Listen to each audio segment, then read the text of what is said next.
Bonsoir à tous, bienvenue dans votre émission La Réunion Léla. C'est la période, il y aura les fêtes de fin d'année, il y aura Noël et puis il y aura la nouvelle année. On va pas faire comme on n'a pas les moyens d'une part, on va essayer juste de se souvenir un petit peu de ce que ça a été pour certains. Les fêtes de fin d'année, on en parle dans Cosmo Rayonné.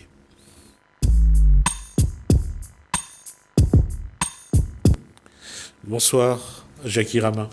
Bonsoir. J'allais dire, si on fait un saut il y a 40, 30, 40, 50 ans, à aujourd'hui, c'est pas les mêmes préparatifs, c'est pas la même ambiance, ce n'est pas...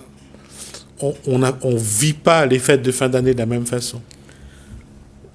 Oui, effectivement, de toute façon, les moyens, on a plus de moyens aujourd'hui, donc on peut plus se permettre. Mais en même temps, je pense que la grandiosité ne fait pas l'affaire. On paie l'originalité. C'est la question, en fait, pour une île comme la Réunion, entre les différentes communautés et différentes ethnies qui la composent.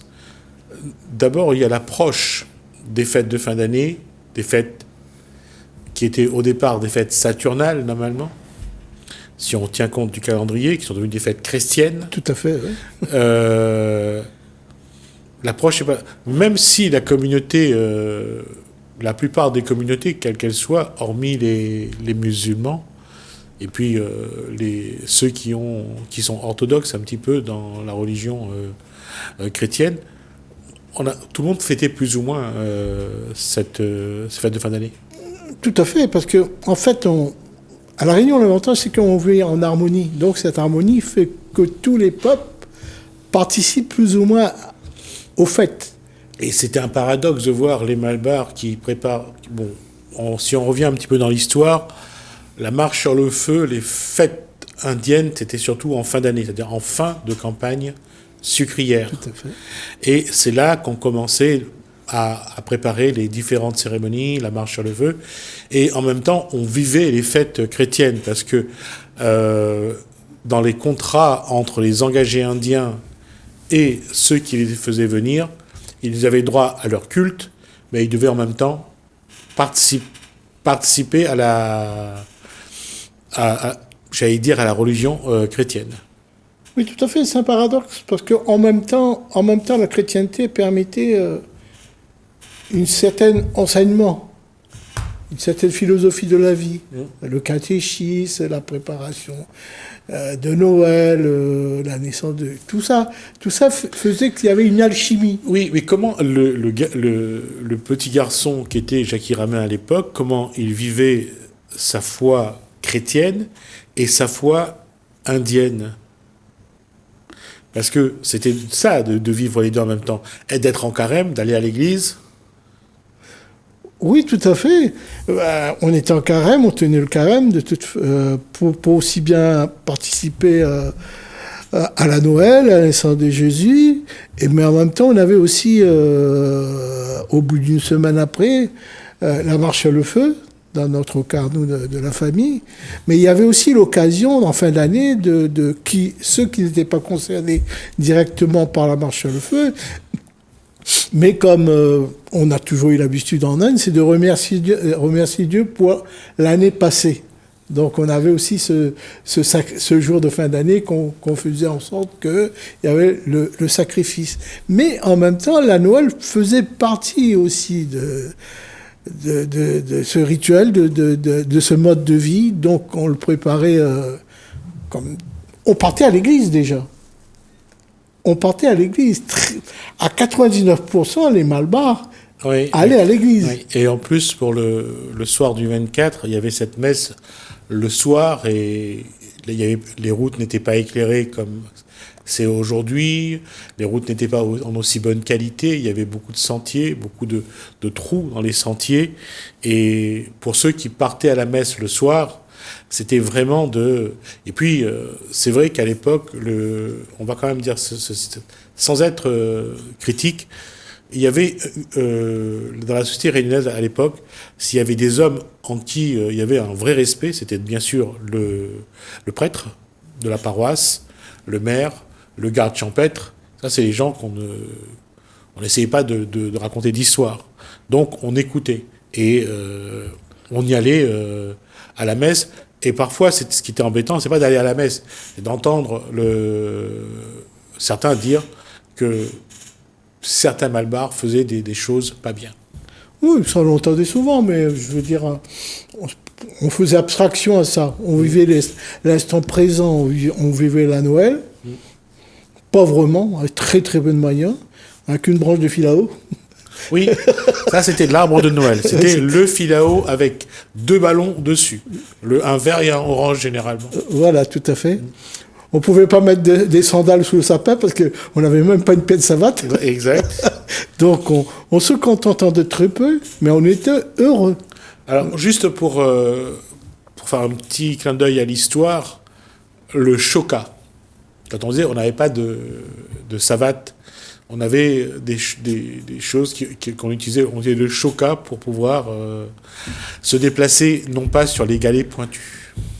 Tout à fait. Moi, je me souviens de cette époque. Je l'ai vécu pleinement, d'ailleurs. Et donc, on faisait la Noël. Bon, le lendemain matin, le jour de Noël, on se réveillait très tôt, comme toute jeune, comme toute famille. Et on avait droit soit à une toupie en bois avec la ficelle, ou soit une toupie mécanique, ou des pétards, des trucs comme ça. De toute façon, nos parents n'avaient pas les moyens de nous acheter. Mais on faisait du vrai lâche-vitrine. Je dirais, on léchait même avec les yeux. Parce que nous, on n'avait pas les moyens, mais on allait voir les quelques magasins qu'il y avait, qui exposaient les jouets. Ça nous faisait un peu rêver. Et c'est vrai que ce qui faisait aussi rêver, c'est d'avoir des voisins qui avaient les moyens. C'est bien vrai. Oui. Mais il y avait un partage, je me souviens que il y avait par exemple, où j'habitais, il y avait le boutiquier, il était chrétien, mais ce jour-là, il s'habillait en Père Noël et il passait chez les voisins. Il nous donnait des petits bonbons, des petits trucs comme ça. Et puis ce jour-là, il partageait un peu les litchis. Les litchis, c'était surtout le fruit de la Noël, quoi. Oui, ça, parce qu'il était rouge. Et c'était imparable, quoi. En fait, le fruit était rouge, et parce que, comme le flamboyant, et c'est vrai que ça reste un paradoxe de voir la Réunion prendre ses couleurs à cette époque entre le flamboyant et le litchi. C'était vraiment un beau rouge. Oui, mais on restait toujours dans le thème du rouge, parce que la marche de feu, les braises sont rouges. Ouais. Les braises sont rouges, effectivement. Et puis, on aimait, chez les hindous, je ne peux pas expliquer pourquoi, mais le rouge, c'est quelque chose qu'on voit.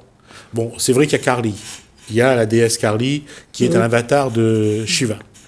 Mais en même temps, comme je vous ai dit tout à l'heure, c'était un ensemble de choses. C'était la coupe canne était terminée, l'usine fermée, il y avait la préparation de marche de feu, il y avait la Noël.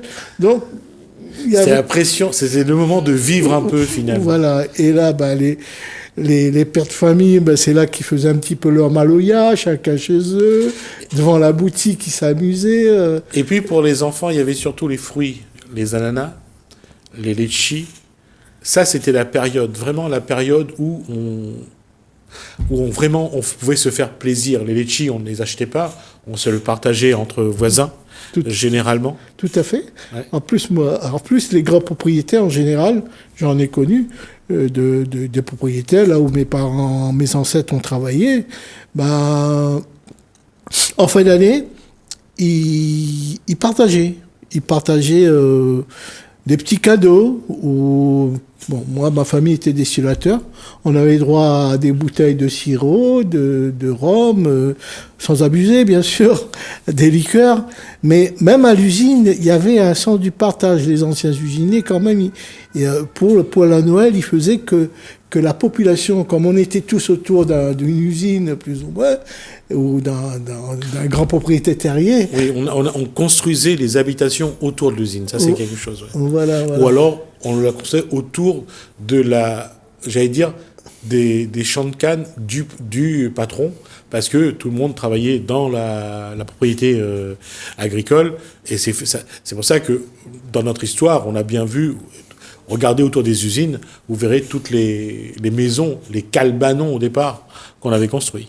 Ah, tout à fait. Ben, les Calbanos, il existe encore d'ailleurs, heureusement qu'il y en a encore un patrimoine qui est plus ou moins sauvé, mais j'ai connu ça, j'ai fait des recherches là-dessus, la vie, l'harmonie de vie qu'il y avait dans les Calbanos à cette époque-là, et là on retrouvait tout ce qui fait la Réunion, vous avez les CAF, les Malbars, même les petits Blandéos, de toutes les nations, on était là. À cette époque, tout le monde était plus ou moins au même niveau, même les musulmans étaient à peu près au même niveau, ils participaient même à la fête de Noël, parce que c'était l'une des jours ou la semaine où ils vendaient le plus. Ouais, ils vendaient aussi. Effectivement, ils participaient à leur façon en vendant les guirlandes, les décorations.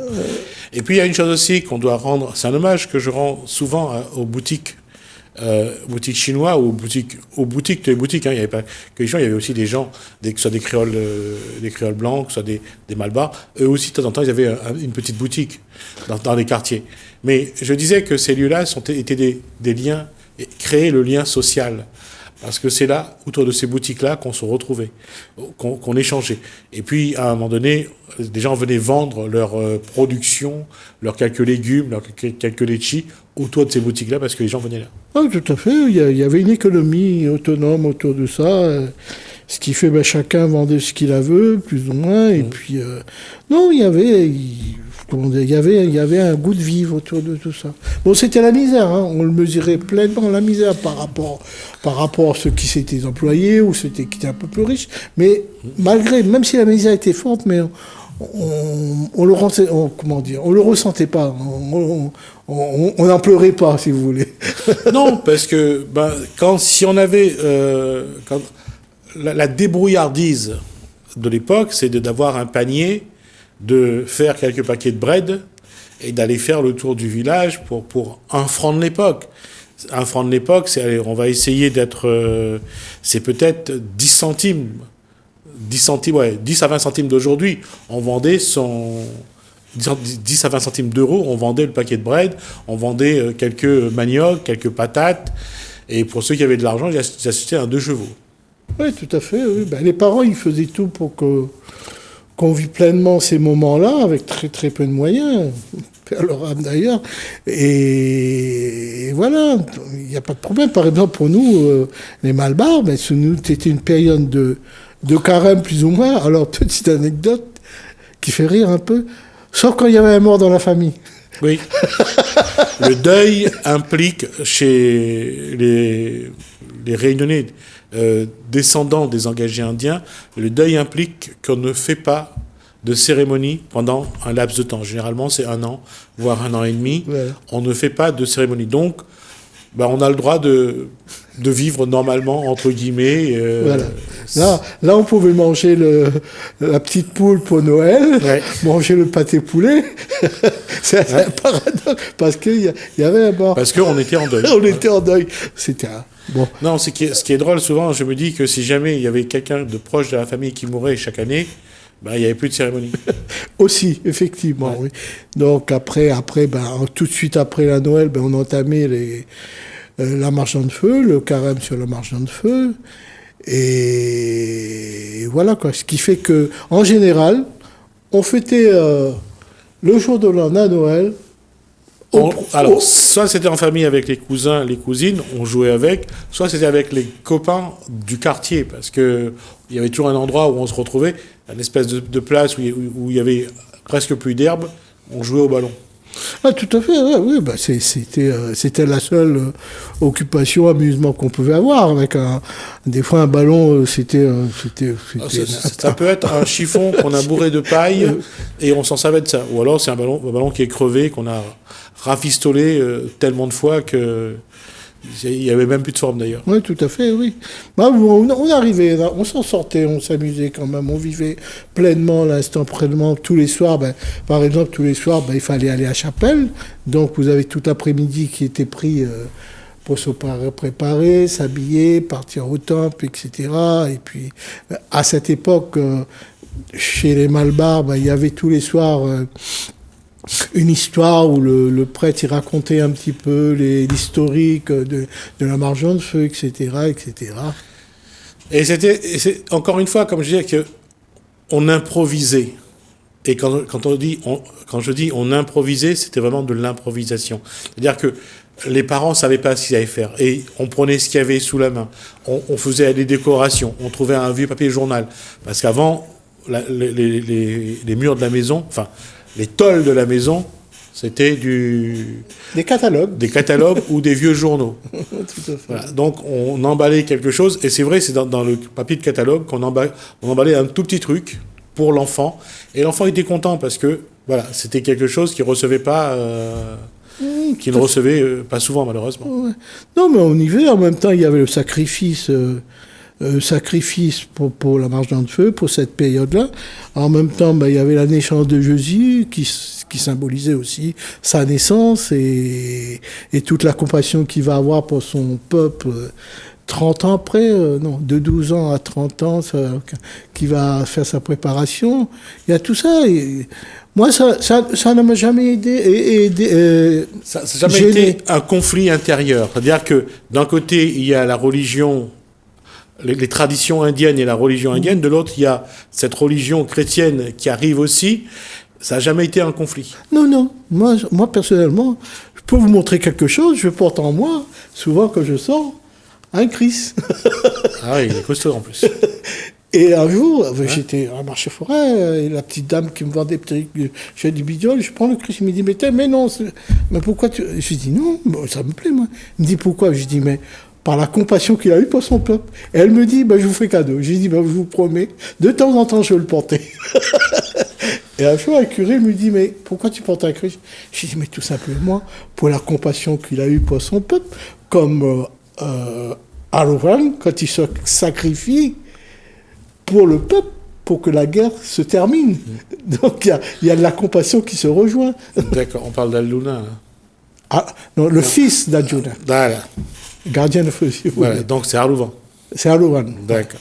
Ok. La question, encore une fois, c'est pour montrer que ce n'est pas le cadre de la religion qui est important. C'est le cœur, la foi de l'individu. Qu'importe le choix qu'il fait, c'est d'avoir du cœur, d'avoir une foi et d'avoir du respect pour l'être humain. Vous avez un grand maître, Ramakrishna, que je vous ai dit que j'ai étudié son enseignement toute ma vie. Lui, il avait, et chez les chrétiens, chez les musulmans, mais chez les hindous, il avait pratiqué certaines traditions très anciennes de l'Inde. Et sa parabole était de dire que tous les chemins mènent à Dieu. Mais les chemins ne sont pas Dieu. Quelqu'un disait on avait sur cette phrase, le bonheur est au bout du chemin. Je cherche si quelqu'un trouve que le bonheur, c'est le chemin. Effectivement, on vit des instants très forts quand on chemine sur le chemin de la recherche. Et au final, au bout du chemin, quand on analyse, on fait le recoupement, on dit finalement que ce soit les chrétiens, le malbar, le bouddhiste, le musulman, à un certain moment, quand on se retire, par exemple chez les musulmans, quand ils font le ramadan, il y a certains qui se retirent carrément à la mosquée pendant une bonne période, mais ils vont vivre des moments très très intenses. Et ça, j'en suis persuadé. Cette conclusion pour vous dire que quelle que soit la religion, les traditions dans laquelle vous êtes, évidemment, comme vient de dire Jackie, à Ramaï, ce qui est important, c'est d'être vraiment dans une intensité. Vivre ce à quoi on croit de manière vraie, de manière sincère. Tout à fait. C'est juste ça. Moi, ce que je dis, c'est que après un moment de sa vie, tout en ayant acquéri de la compassion dans toutes les religions, tous les pratiques qu'on a eues, mais un moment de la vie qui s'appelle la mort, c'est là qu'il faut choisir sa voie. Soit la voie chrétienne, soit la voie indienne, soit le bouddhiste. Mais on ne peut pas, dans la vie de tous les jours, on ne peut pas avoir... je veux dire, il y a un moment, comment dirais-je, je ne trouve pas les mots, on peut pas se perdre dans les chemins. Tu comprends? C'est la fin de cet échange. Merci Jackie Ramaï. On va souhaiter bonne fête, mais bonne fête à tout le monde. quelles que soient vos traditions, quelles que soient vos religions, quelles que soient vos croyances, en cette fin d'année, la seule chose que vous devez retrouver, c'est vous. Donc, allez vers vous-même, vivez ça intensément, et que le chemin soit le bonheur, parce que de se retrouver, on peut le faire à chaque instant. Merci beaucoup. Bonne fête et bonne fin d'année. Merci Jackie Ramaille. Merci à vous de nous avoir suivis. Merci Hélène, merci François. Je vous dis à bientôt.